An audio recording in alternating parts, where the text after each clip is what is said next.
All right, so I got a question from Anton on YouTube about why I did my Quattro conversion the way I did and the pros and cons of doing independent rear suspension from something like an A4 and A6 compared to a solid rear axle like the system that already exists in the Coupe GTs, that you can also find under like Camaros and Fox Spies and stuff like that.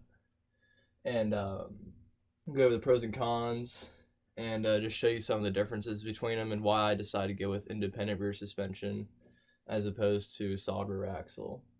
So I'll just go over the pros and then, yeah, whatever. So first, independent rear suspension, you get better articulation. It's, you got, so you can, both wheels move completely independently of each other rather than the rear axle forcing the wheels to move at the same time. I sort of thought that as an upgrade regardless, since the Coupe GT already has a solid rear axle. Also, as far as I know, Audi or Volkswagen has never made a solid rear driven axle for any of their cars. So finding one from a Volkswagen or Audi would literally be impossible because they don't exist. And the only solid rear axle you could use is from a Fox body Mustang because it's the same 4x108 bolt pattern. I don't think there's any other cars that use that, but I know Fox body Mustangs are definitely the closest.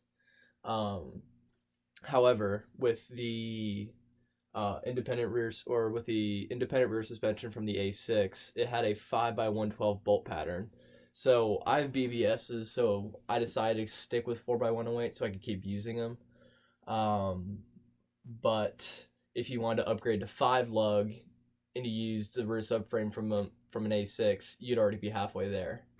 And then you just have to get. I just got them re-drilled by Mosier Engineering in Indiana. It was like $110 to get the rear hubs re-drilled. And while I was at it, I went ahead and did the rear wheel bearings and all that too. So the rear end's pretty much completely freshened up. So doing this conversion is a good opportunity to go ahead and upgrade to 5 lug bolt pattern. And another nice part about doing the independent rear suspension is that you can use Volkswagen, Audi parts. So you can use Volkswagen, Audi rear calipers, rotors, brake lines, stuff like that. It just keeps a lot of annoying shit really simple because although I'm sure any of my friends could tell you that this has been a huge undertaking, it is nice to at least know that stuff will bolt together as opposed to having to worry about going from metric back to standard and then to metric again and all these weird goofy conversions. That'd be a total fucking nightmare. And you definitely have to get the tab and die set out. Also with independent rear suspension, you can adjust your toe and camber. So if you like that hot boy JDM status, you can camber your wheels out -40 degrees. Or you can actually tune it to make sure you get the maximum grip. But you actually have some adjustability with that. And also, I am by no means a perfect welder, and you probably aren't either. So being able to even adjust your toe by, I don't know, a degree either way makes it a lot easier to get the car to track straight.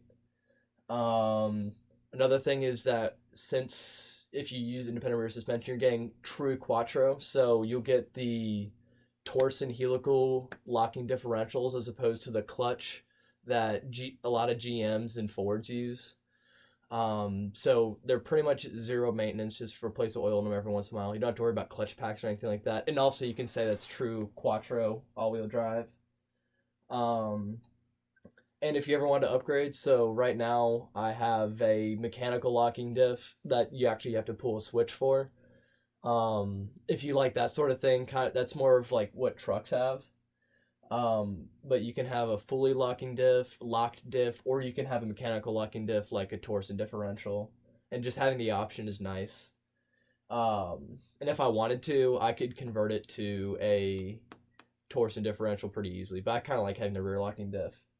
And A4s, A6s. I mean, you could buy a running A4 for like $1,000. And if you really wanted to, you can just move the entire drivetrain over to a Coupe GT. You could do like the motor, transmission, all that stuff. The only thing you'd have to worry about are the CV axles and the spline count. Other than that, it'd be a pretty simple swap. So some pros of the solid rear axle is that it could be cheaper. I don't really know how much Fox Body Mustang rear discs go for. I'd assume like $300, but we live in a world where a 70,000 mile Fox body can go for 12 grand. So who the hell knows? The wheelbases are pretty close that you could correct anything you needed to with offset on whatever wheels you want to run. You'd have to look into that, but wheelbase is probably about the same. They're not the Coupe GT is a pretty small car. It's not RX-7 small, but it's pretty small. So you could probably correct any sort of width issues with offset on your wheels.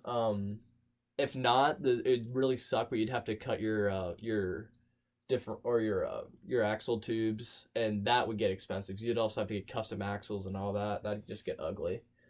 Nice thing about solid rear axles is that they're stronger because you don't have as many moving parts. There's not as much stuff to twist, like a bunch of control arm mounts and stuff like that.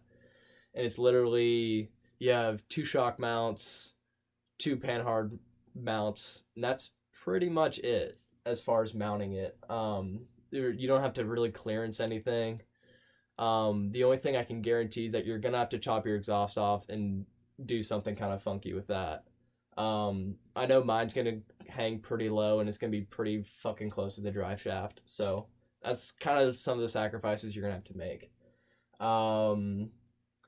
And like before, if you didn't have to cut the tubes or anything on the axle, it would be a lot easier to like not have to worry about CV axles and stuff like that, because you could literally just bolt it in. Another problem with doing the solid rear axle though is that you'd have to go, pretty much the only way you can viably do this is to use an Audi transmission.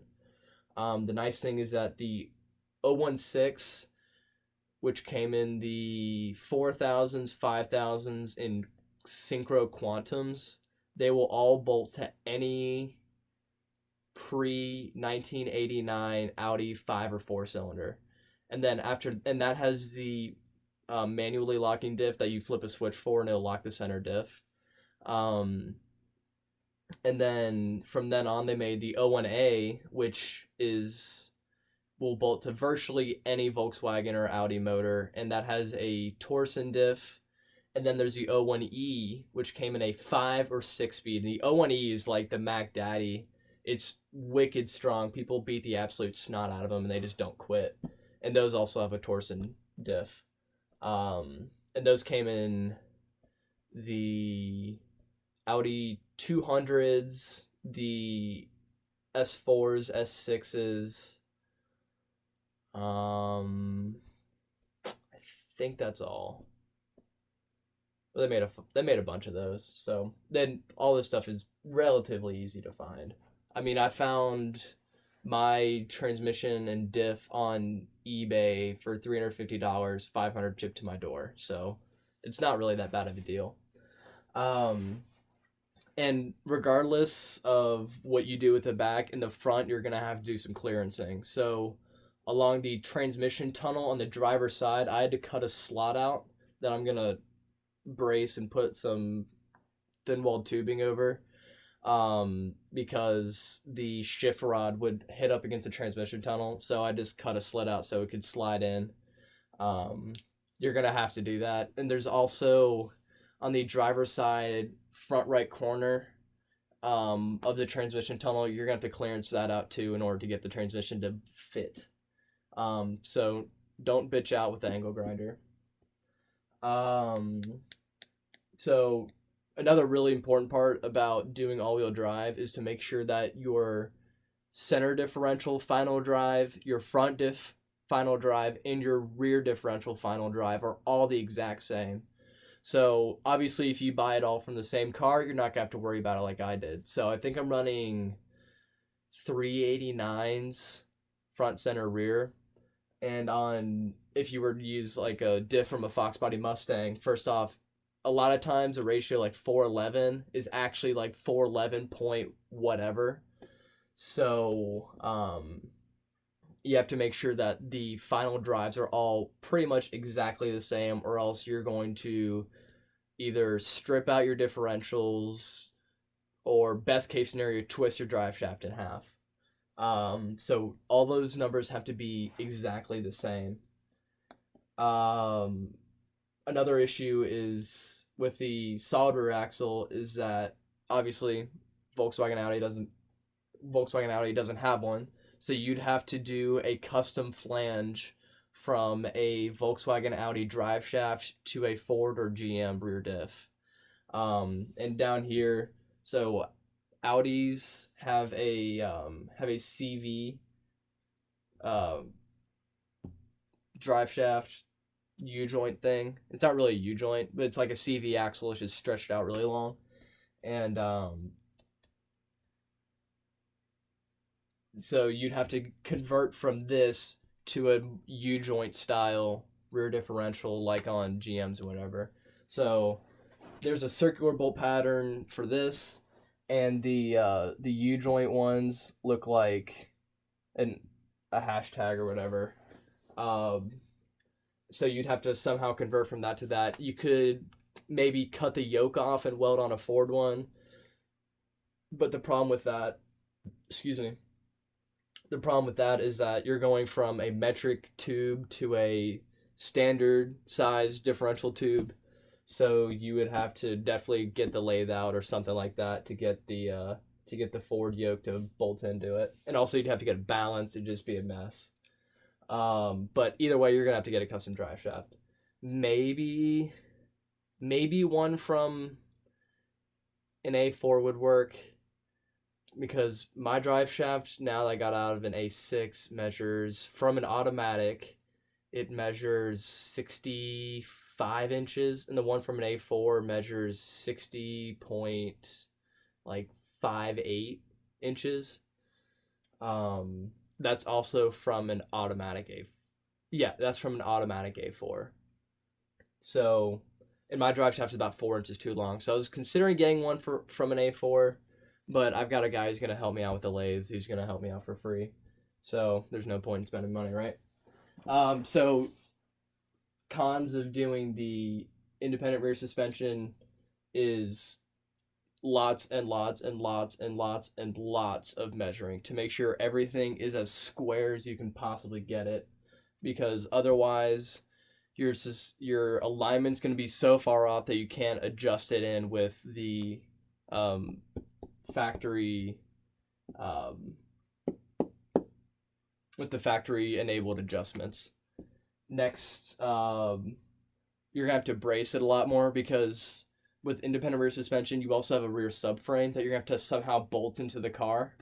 And I had to drill some holes in the back. I had to measure and measure and measure and measure and measure. Drill the holes in the back through the rear frame all the way up, and that took like a 10-inch long, I think it was like a 7/16 drill bit. It was a bitch. And also, since nothing on that car is, like, on the underside, nothing on that car is straight. So you had to somehow get the drill to stay where you wanted it to go and then drill all the way through. So that was actually quite a challenge. And then after that, obviously the frame isn't designed to take any torsional force. So you have to brace it in order for it to be able to handle that, or else you'll rip out the back of your car. And unlike with the solid rear axle, if you do a independent rear suspension, either from an A4 and A6, the A6, Trevor can attest to this, I think we had to cut out 6 inches in the middle and just bring it all together. You might be able to use one from an A4, but I don't know how much smaller it is. I haven't really looked into that. But you have to close it down about 6 inches. And that's about all you have to do, because then that's where you get to the point where the subframe bushings actually, and the mounts actually follow the contours of the frame. So it makes it almost look like it's meant to be, but I can promise you it's not. So what was I talking about? Oh yeah. So anyway, so since you're changing the width of the whole subframe, which is where everything mounts to, as well as probably putting in a different differential, you're gonna have to get custom CV axles, and I think you might be able to luck out and mix and match. For some reason, all my axles had to get longer, which I don't really understand since I took out so much, but it's because the new diff is way narrower than the old one. But luckily the Audi A8 exists in literally every fucking car, from the Golf to the Passat to the A4 to the A6 to the A8. All of them use the exact inner spline count for the hubs.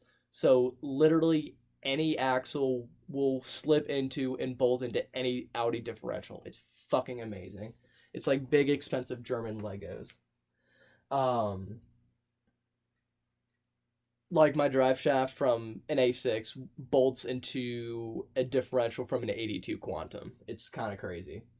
Obviously also with IRS, this isn't specifically to this build, but like there's upper lower control arms, all sorts of adjustments, subframe mount bushings, like so many bushings that just go to shit that you have to replace. Also you're gonna have to do custom upper control arms to mount the shocks. Also just tons and tons and tons of clearencing, and it's really tricky to clearance and measure to make sure everything stays straight. But I had to cut out like the bottom part of the floor, in the middle. Luckily though, it doesn't get very close to the gas tank, so you don't have to pull the gas tank to do this. But you're gonna have to pretty much cut out the entire bottom of the car to get the subframe mounts to push up against the bottom of the frame, which is pretty visible in a Coupe GT. It's literally, so you have the center part of your trunk, and then there's two huge walls on the left and right side, and that's where the frame is, and you can just drill a hole into it and try to bolt it. And with the mounting bolts that I use, I also got 1/4 inch plates to weld on to increase the surface area so it's less pressure on one spot. Lots of clearancing. Oh, and also now with the subframe in, like the biggest exhaust I'm gonna be able to run is like 1.5 inches. So I'm gonna have to do some dual exhaust fuckery to get that to work. Maybe 2 inches. It's gonna be a squeeze. So we'll go to cons of these solid rear axle. So you pretty much have to get it perfectly straight the first time, because you can't adjust toe or camber or anything like that. So however you weld in your rear axle is how it's going to be. There's no way to get around it. Which a measurement thing, it's kind of depends on what you want to do from this compared to this. But luckily the rear suspension setup on the Coupe GT is pretty simple, and you could probably, I know Garage 54 did a video on this, but you could pretty much cut off the dead axle in the rear and weld in a use your words, and weld in a solid rear axle. Like I said before, the diff and trans input shafts and output shafts are going to be totally different, so you're going to have to figure out how to convert that. Another thing is that so some Coupe GTs came with drum brakes, which totally sucks, and I would get rid of that immediately. So what I would do is, the nice thing is that if you do have drum brakes, you can pretty much throw those in the garbage and you're upgrading to discs in the rear, which is just maintenance wise, just makes it way easier. So that's a plus of doing this. I don't know how many Fox body Mustangs came with rear disc brakes. I can't imagine a ton, especially if you're getting an axle for cheap. So that's another thing to consider, is that you might have to that you're probably going to get rear drum brakes, which just sucks because they're fucking miserable to do. So that's another downside to it. And then also getting all your brake lines and stuff to work together. because obviously the Audi ones are going to be metric, and then you're gonna have to try to get them to go into into U.S. standard brake calipers. You're gonna have to do some adapters and shit, and I don't know how much you want to fuck with brake systems and risking that kind of thing. I mean, frankly, I don't care, but stuff to think about. But yeah, that's the big stuff. Would I do independent rear suspension again? Yes, I would, just for the peace of mind that my final drive ratios are all going to be the same. Now, if you're creative, there could be a way that you could fabricate axles using an Audi diff. That would be really cool to see. I don't know how you do it, but I guess since those output flanges pop out, you could probably send them out. I don't know. I couldn't figure that kind of stuff out. At least not anytime soon. But the IRS, it's just, if I were to do this properly, again, I would do IRS just because it's just nice to keep it on the Volkswagen Audi. It makes it feel a little bit more legitimate, and also parts for it are just fucking everywhere and they're cheap. I bought my entire rear subframe, a brand new set of rear wheels that Joseph is using, a Driveshaft for like $120. So I got all that stuff for really cheap. Let me think here. Oh, also, once you source your Quattro transmission, I cannot stress this enough, change your slave cylinder. It is the most miserable job to do in the car, and it's so fucking easy when it's out. You just change the damn thing. It's like $70. But yeah, that's pretty much the lot of it. If you have any questions, let me know.